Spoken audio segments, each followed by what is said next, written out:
Njagala okutegeeza abantu ba Uganda nti gavumenti ya Uganda esazeewo okutuukiriza ekyateesebwa abakulu b'amawanga mu mwaka gwa 2016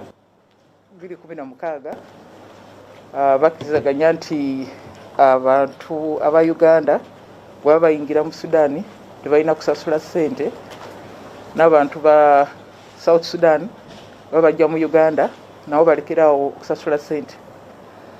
Kati ekiragiro ekyo kibadde tekinateekebwa mu nkola. Kati tutegese nti okutandika na October 1 Uganda ejja kulekerawo okusaba ssente aba South Sudan abayingira muno, nga tusuubira nti tuwadde omwezi gumu okusanga 31 October nabo babeere nti balekerawo kusasuza Abannayuganda ssente.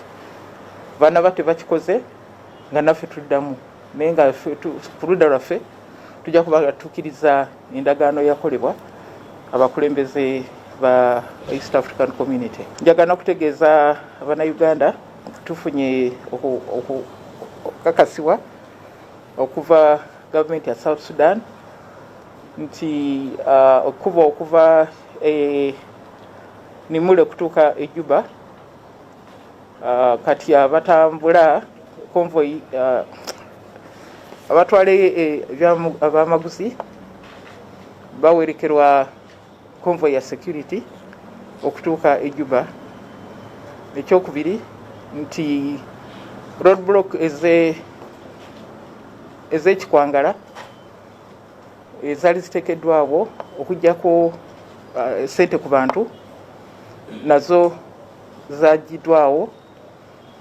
Ekyokusatu nti ebitundu we balinga batega abantu kakati bateesewo abamagye aba South Sudan. Muleke utegani